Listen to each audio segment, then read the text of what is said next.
תודה מרים על הכסף ועל הכל. טוב, כפי שכבר ראיתם, יש לנו בשקופית הזאת איור של ליאור גרוסמן, שבו אנחנו מברכים את Welcoming מרלה פרייזי. האורחת שלנו מחול, שנייה תכף במחיאות כפיים. יש לי לך טקסט מאוד ארוך באנגלית ברשותכם, אז תחזיקו לי אצבעות. מה? נביא, אתמול הצלחתי קצת. We are proud to have with us today one of the most important illustrators and authors of children's books in the world, Miss Marla Frazee. Marla has decided to accept our invitation to share with us her journey as an illustrator and her talented mind. She was born in Los Angeles, and in 1990, Frazee illustrated her first published book, world-famous Muriel and the Magic Mystery, written by Sue Alexander.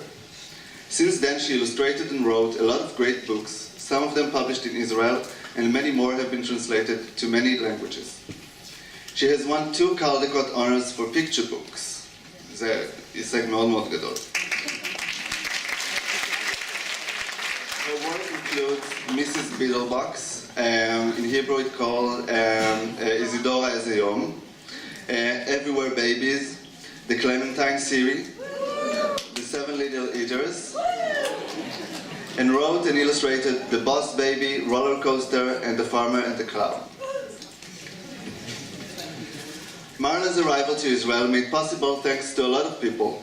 The Notepad magazine would like to thank the American Embassy, the Ministry of Foreign Affairs, SCBWI Israel, the Beit Ariela Library, the Greenspan Foundation, the Bilingual School in Haifa, Mona Sruji, Faten and Daniel Giris, Oded Chatzbani, Manal Sabana, Kifach Abdul Khalim, Jihad Kabbalan, Nawal Kayes, and Dr. Orna Granot. All of them assisted in bringing Marla Frazee to Israel and took up the time to give her a unique view on all aspects of Israel culture and a glimpse at all the faces of local children's literature, in Hebrew and in Arabic. A huge thank you is dedicated to the one and only Liora Grossman, which took this as a live project, actually, and produced the richest program possible for Marla's visit. In Marla's website, there is a section for frequently asked questions. Here are 2 of them. Question: what are your books about? Answer: babies, birthday cake, boxer shorts, boys, roller coaster, Santa Claus. I tackle serious topics on a regular basis. Question: have I heard of any of your books? Answer: I doubt it. Ladies and gentlemen, Marla Frazee.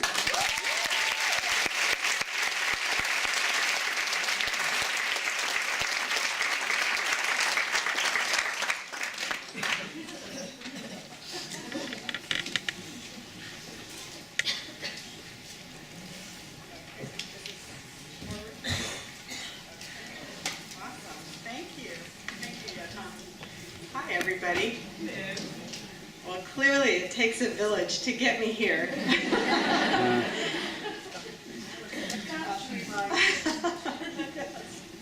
Thank you to everyone involved. It's a pleasure to be here. And to talk about why I wanted to be a children's book author and illustrator since I was a kid. And I feel very lucky to be able to do it. Okay, so let's make sure I know what I'm doing here. This letter I got from a 2nd grader who wrote to me and said, I like the stories that you draw. And I thought that was one of the best compliments I ever received about my work, because I do feel like that's what I do, is draw stories with pictures. This is a baby blues cartoon, and Zoe, the kid, is saying, the big bear said, I'm hungry. And then Mom says, that word is dog, not bear. D-O-G spells dog. And so he says, but the picture looks like a bear. And Mom says, true. So she says, which is spelled right, the word or the picture? If children are confused by pictures, it's entirely the fault of the illustrator.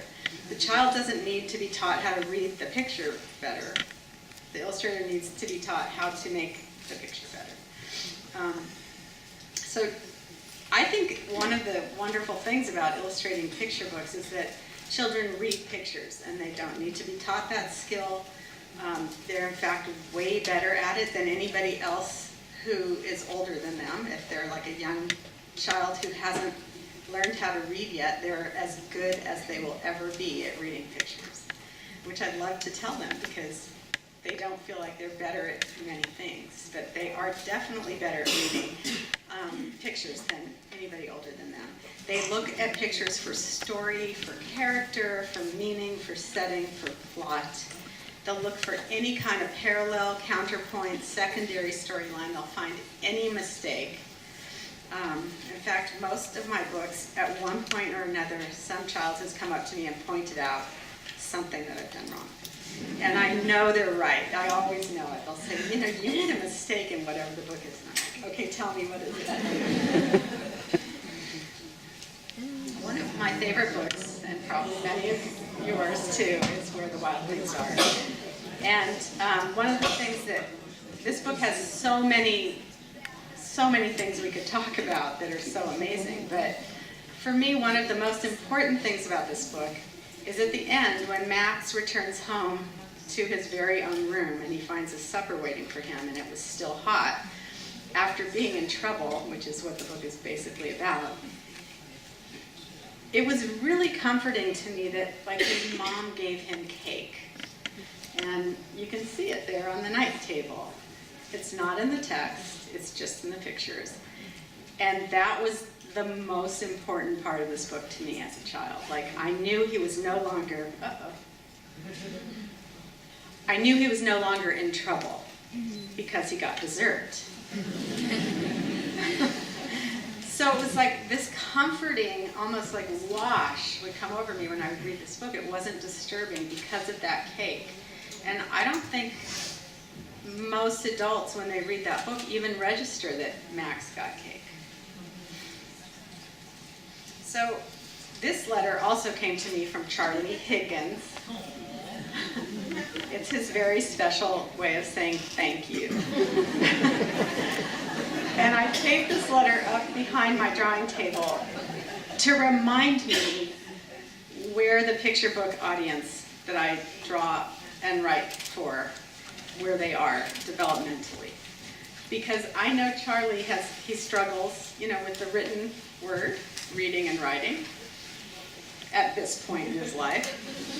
He's probably, I've never met Charlie. I wonder where Charlie is, but how old he is now. But he doesn't struggle with reading pictures. So sometimes when I'm in the middle of struggling myself, trying to come up with a story, I'll look at that little note from Charlie, and I'll think, Charlie, would you think this is interesting? Are you going to be bored with this? Would you understand what I'm trying to do here? And he's my touchstone. This letter is my touchstone. So when I was about 2 and a half, I drew this. It was a cat, I said. A cat. I love to draw. Got a little older, started to make books of my own. This is called The Cat and the Dog. It's quite a compelling title. But I knew I wanted to be a children's book illustrator. And I, sorry. Oh, boy.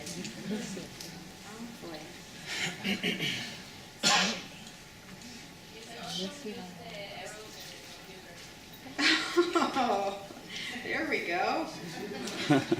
Let's see if I can find the arrow. Okay, what's going on? Oh, here we go. Okay, sorry. Got it. So, I knew I wanted to be a children's book illustrator. One of the reasons was because of this book, Where the Wild Things Are, when Max's room turns into a forest with just 3 page turns. I thought that was the most magical thing I had ever seen in my whole life. And I wanted to learn how to do that. Like, how did he create that magic? I grew up, as Yotam said, in Southern California, and there were like three things that I put in this category. The e-ticket rides at Disneyland, which were like the big rides at the time that I was a kid. When in Wizard of Oz, Dorothy opens the door to like Technicolor Oz, and this book. Those 3 things were mind-blowing to me, but this one in particular, it was kind of like, how did he do this? I want to learn how to create that sort of magic in a book. I also was really influenced by Blueberries for Sal, which is by Robert McCloskey. I don't know if you guys know this book, but it's a wonderful book. And I think it was how specific the setting was. It's set in Maine. How specific the character of little Sal was, to the point where I really wanted to be her. I didn't want to just sort of be like her, I wanted to be her. Tried to dress like her, wished I had those shoes, I just felt like I identified with this character so much. So when I was in 3rd grade, my best friend Lisa was in 2nd grade, and we used to dress alike because we thought no one could tell us apart. And Lisa said to me, I know you want to be a children's book illustrator. She was really bossy. She was sort of the boss of me. So I'll write the story, you illustrate it. I don't know what you're waiting for. Get started. So she wrote a book called The Friendship Circle, and that's our title page. And when we were finished with it, we showed it to our teachers. We were in 2 different classes, and they thought it was good enough to send to the California State Fair. So they sent the book off. We forgot about it. We were trying to get into a talent show on television. And then 2 months later, we heard it had won an award at the fair. So our school asked us to make another copy.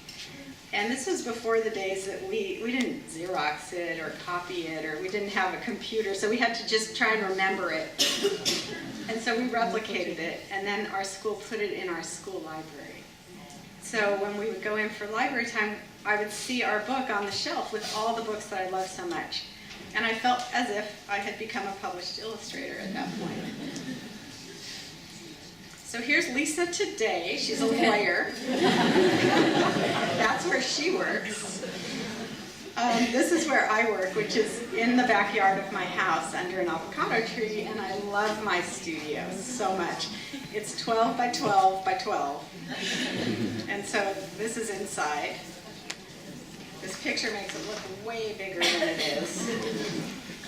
So I want to just sort of talk about how I build a picture story, because I do feel like I'm building a story. Like the picture book is a form that I have so much respect for and feel so challenged and intrigued by. And when I start a book, if I haven't written it myself, I start with a text, a manuscript, and it usually looks pretty much like this. And I fall in love with it. It's like I'm just compelled to illustrate whatever the text is. I get to decide these days, which I didn't always, when I was trying to get published for almost a decade. I certainly didn't have that luxury, but now I get to sort of fall in love with something if it's right for me, and I don't take that for granted for a second. So The 7 Silly Eaters was a story about 7 kids who all want to eat something different, and their mother, for some ungodly reason, decides that's something that she's going to indulge. So I start usually with character design. And so this was like my first pass at this family. There's 7 kids. The husband is never mentioned in the text, but the wife is having a baby every time the page turns. So this was my second pass through. And I think my editor at this point said to me, would that man be together? That's a fair question. This was my third pass, and this is pretty much what they ended up all looking like. And by the time I kept drawing them, I really did have, each time I kind of get to know the characters better, get to know their personality. I like to say it's time in, the same way that if you meet somebody and you spend time with them, you get to know them. And I think that's why it takes me over a year to a year and a half to do every book. I need time in, and I think that's super important. So once I get the characters, sometimes I start concentrating on setting. And in this book, the whole book takes place in a house. And I wanted to know the house the way I know my own house. I wanted to know if I was drawing somebody at the kitchen sink, which I often did in this book. If Mrs. Peters, the protagonist, turned around, what would she see, and what would be above her? And so I built the house out of foam core. And then when I started to draw the house, this is the title page. I kind of knew the floor plan, and I knew I decided where it would sit in the lake and which window would look at the lake and where the sun was going to come up and stuff like that. And then when I start painting the book, sometimes it takes me a while to figure out the palette and the tone of it. I really wanted this book to have sort of an old-fashioned feel. This was my first pass, and I thought it was all right. And then I tried to subdue it, but this looks like kind of a rainy day, and that wasn't what I was after. Then I tried this, and this looked like On Golden Pond, that movie with Henry Fonda. Then I tried this, and I really liked this. This was like, okay, I think I'm getting there. And my editor said, she hadn't seen the previous ones, and so I sent this. I'm like, what do you think of this? And she said, it's okay, but could you brighten it up a little bit, like make the sky bluer and the house, not so dark with the windows and the grass a little greener. And I really didn't want to have a bright book, so I kind of did it a little bit. So this was the palette. So once I had this established, then I go through and I do all the pictures in order, painting. First I draw them all, and then I sketch them. Then I paint them all. So in this book, Mrs. Peters is having a total fit, and so as you can see, like the kitchen space is something that, for me, like I understood because I built the dollhouse-ish thing, to know where things were, and then I could clutter it. I also know, like, where this balcony is above, and there's a string tied where, like, Peter, the oldest kid, tied something, and I know, because I know the space, like where if he were to dangle something from this balcony, where it would be in the house. That kind of thing is really important, and one of the big compliments I receive on this book is a lot of people have asked me, like, do I have the floor plans to the house? Like they've said, you must live in that house, or that house must exist. And that makes me feel really happy that I created a book that feels like that house really does exist, although it does not. So I always wanted to be an author and illustrator. Roller Coaster was the first book in which I both wrote and illustrated it, and I was really excited to do both things. I always felt like that was hopefully in me. It was just harder to get, it's hard to get published as an illustrator. It was hard to get published as an author illustrator, so it took me a long time. I'm not a savant in that category. So I have 3 sons. Here they are, like now, but here they were when we were on this road trip many years ago, and like it was a week-long trip in the car, and they were all in the back. The 2 oldest had just been camp counselors. The youngest was a camper at the same camp. And they went to some theme parks in Southern California, and all they talked about on this car trip the entire week was roller coasters. So we were in caves, and we were like, isn't this cool? And they're still talking about roller coasters. And we were hiking. And I think it was the last day. I was like, oh my God, I hear one more thing, and then I thought, I can do a book about roller coasters. Like, I know everything about roller coasters. So I came home and I started writing it on a piece of paper, and I told it to my editor, like, we're friendly, we're friends, and we work together.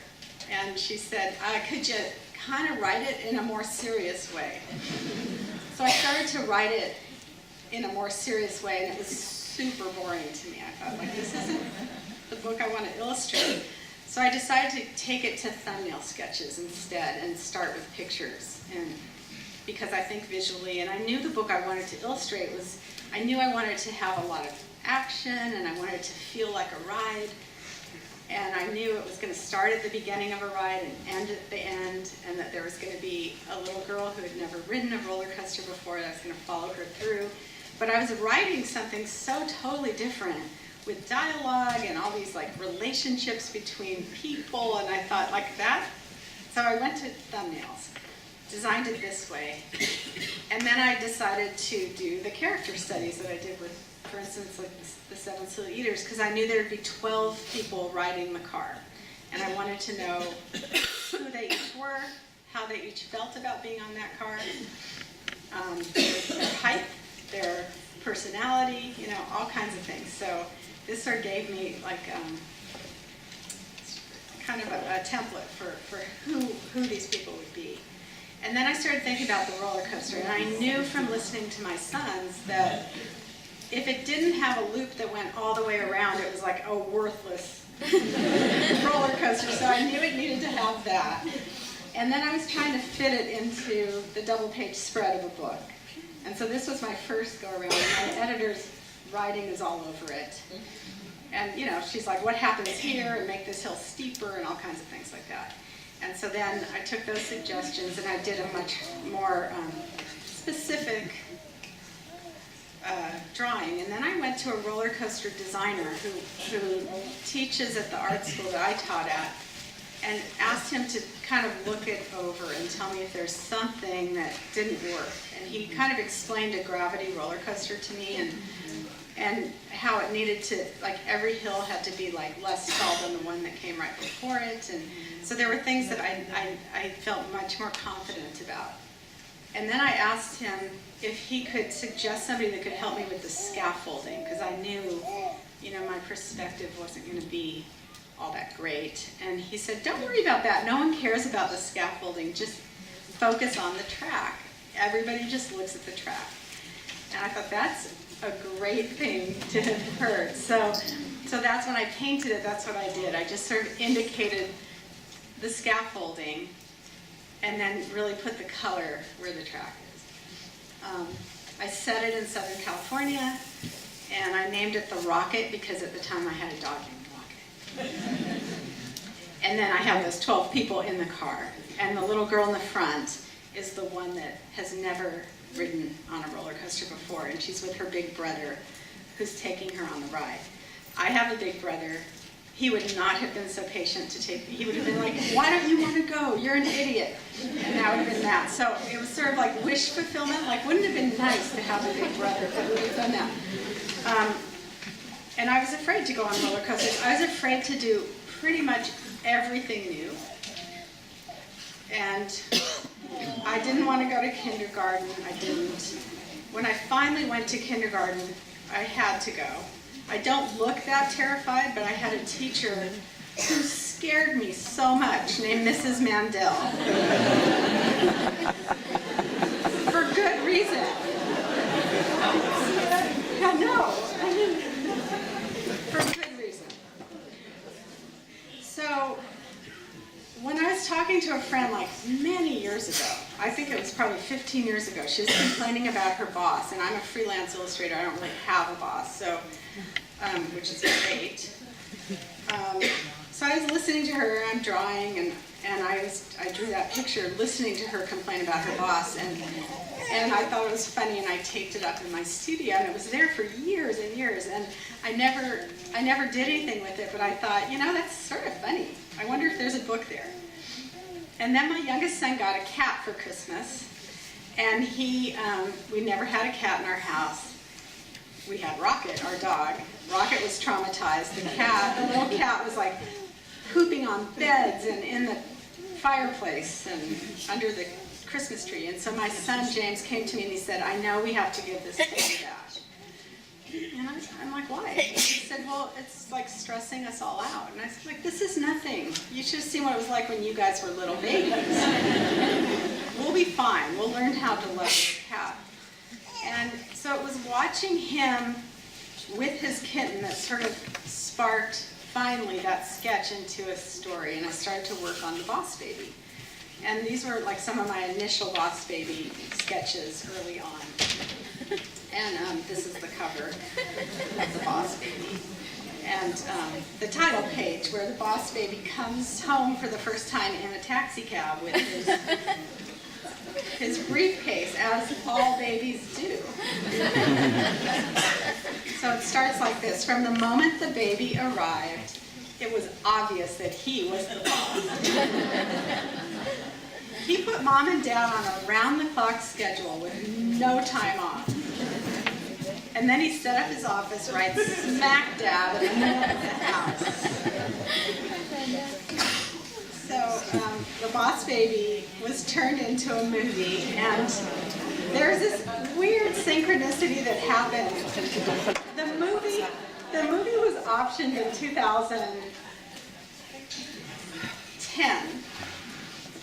2009. It didn't come out until 2016, and in that time, things happened in the United States. And so Alec Baldwin was slated to be the voice of Boss Baby, like somewhere around 2011, because maybe 2010 even.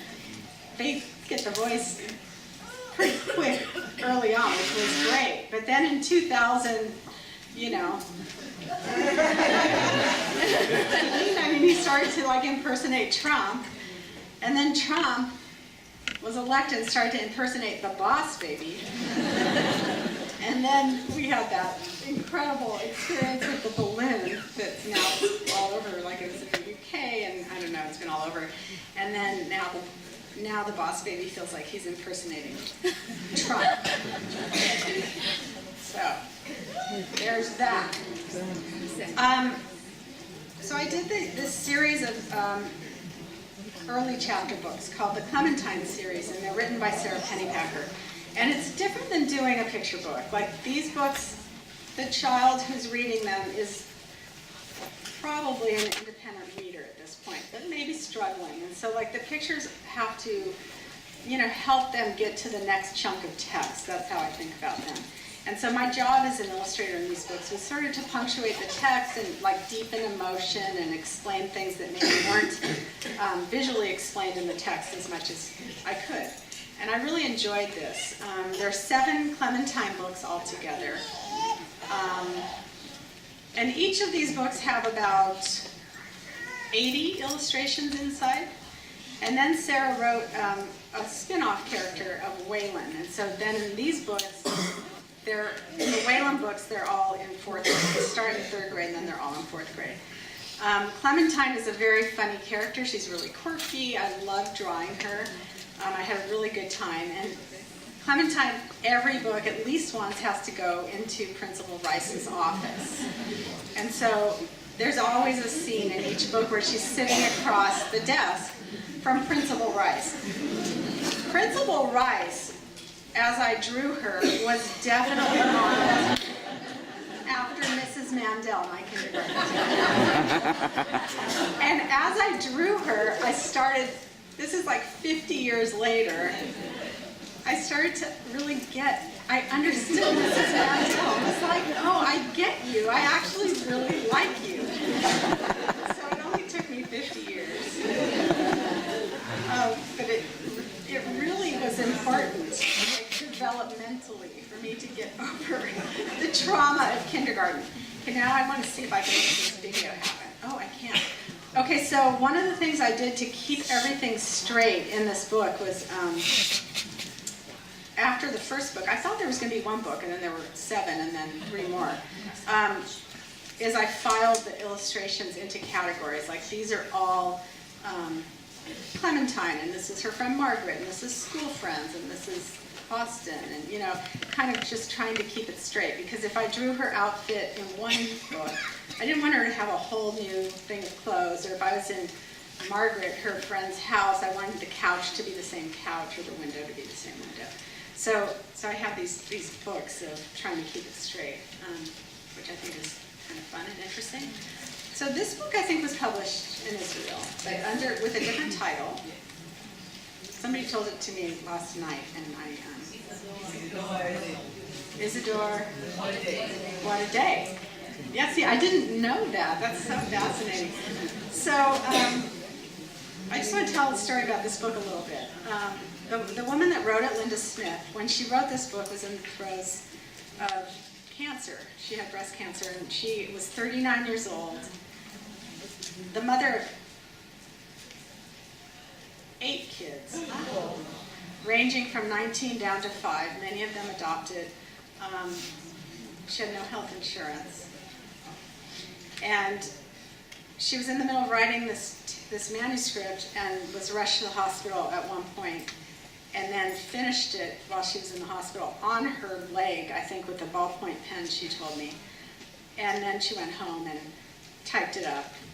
And so I received it, And I just was blown away by this manuscript. It was so quirky and irreverent and funny and also like emotional. And so I wanted to do it, but I had a book that I was working on, and when I started the book, she was pretty sick. It had gone to her brain, and she was really sick. And so I called her just to tell her how excited I was and to see if there was anything she wanted to tell me, about the text. And she said, oh gosh, I don't want to influence you at all. And I said, well, do you think it's a Halloween story? Because the publishing house thinks it's a Halloween story. And she's like, I don't. I'm like, great. And she's like, I'm like, anything you want to tell me? And she's like, well, maybe Mrs. Biddlebox can have a pet of some kind. Like a mangy dog or a cat or something like that. I'm like, okay. And then a couple months later, I called her again, and Linda didn't. She said to me, I know I wrote my stories. I can't remember any of them. I know I'm excited that you're going to do it. And, before I really got started, she died. So I worked on this book. Really, I just felt so, it was hard. And also, it was important. And I was drawing this character, trying to figure out, well, I did the thumbnails, and as I always do, and I was thinking, like, this is about a woman who wakes up on the wrong side of the bed. She's really grouchy about it. She takes the entire day apart and then cooks it into a cake, and it changes her day. And so when I was doing the thumbnails, I was thinking about like that, and how in the middle section of the book, which you can see, like there's a lot more white space, and I felt like I was going to isolate the character into this sort of nowhere land white space and then fill it up with color at the end.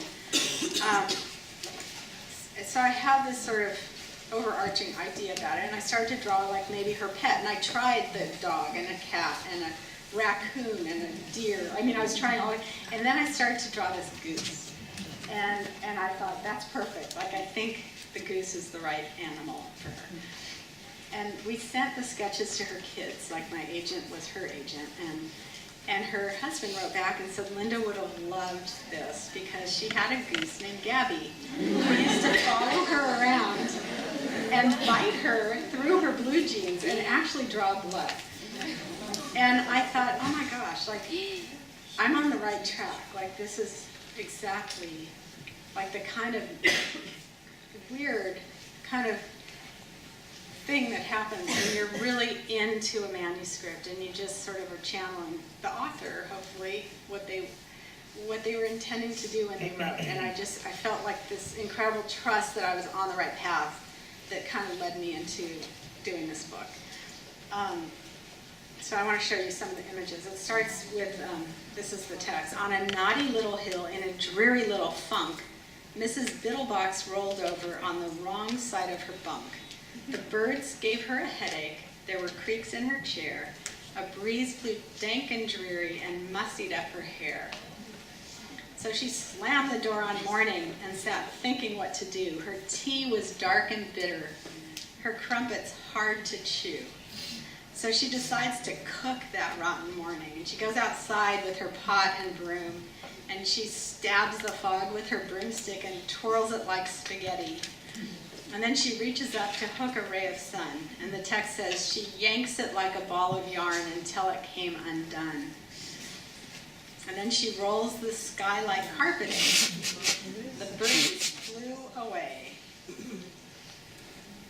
And one of the things about this book is, like, there was no research to be done. Like, how do you research something like this? It was all this, like, really heavy on emotion and light on the details, and I loved that combination. It was really freeing. So that now that pot was overflowing with that despicable bad day. And Mrs. Biddlebox whips and whisks and beats it into a cake dough and then stuffs the whole thing in the oven.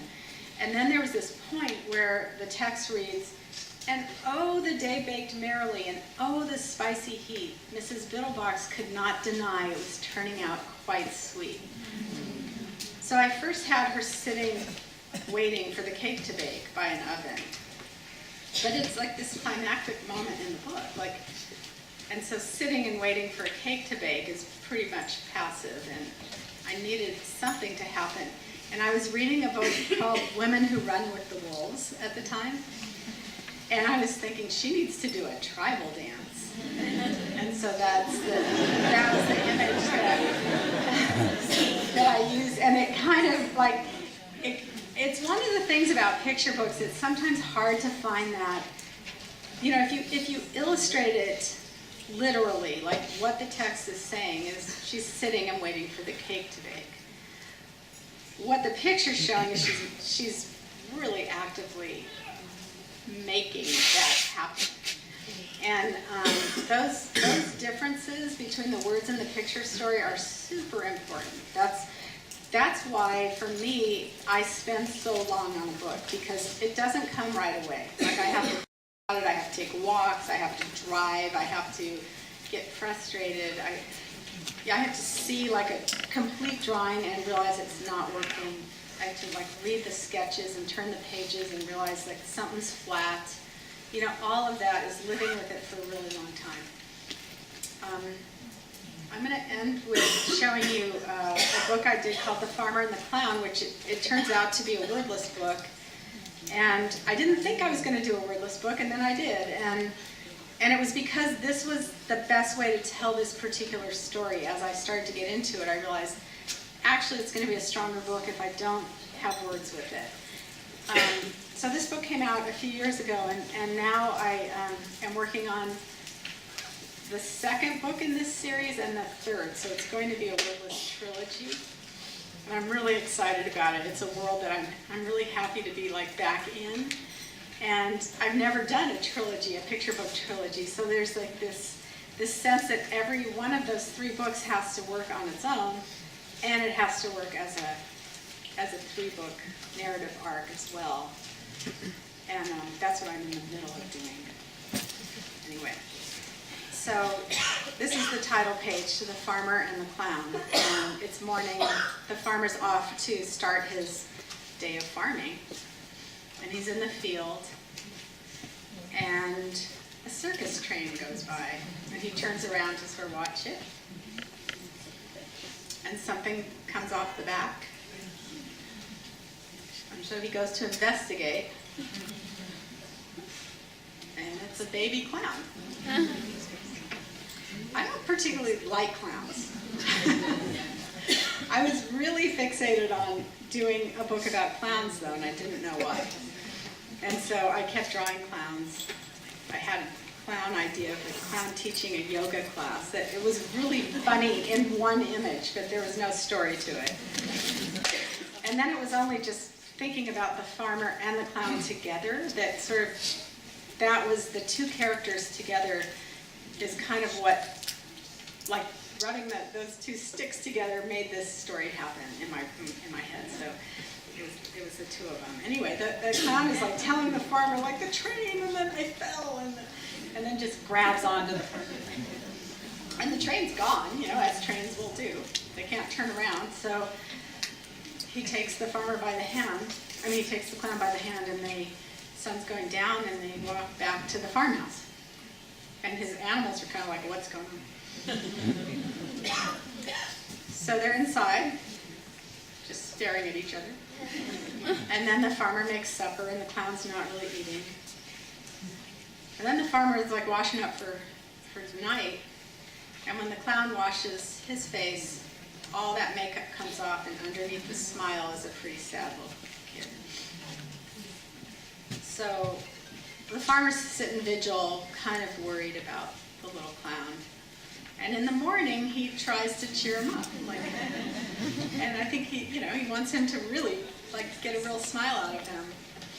So he does his own kind of clowning, and he finally gets a smile. And then they go off to start their farm day. So in the morning, now the clown's hungry, and then they go milk the cow. And then when they're collecting eggs, the clown is really good at juggling, as little baby clowns are. Farmer's not so great. And then they're in the field, and the clown is not used to, farm work. He's tired. So the farmer packs a picnic, something he probably doesn't usually do. And they go up to the hill where the tree is. And while they're up there, here comes the train. I'm so excited. Toot, toot, toot. And here they all are again. They just pour out and hug him. They're so happy to find him. And so he runs back to say goodbye and thank you to the farmer.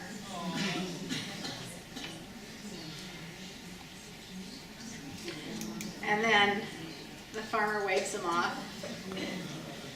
And here, if you were an audience of kids, you'd be like, he has his hat!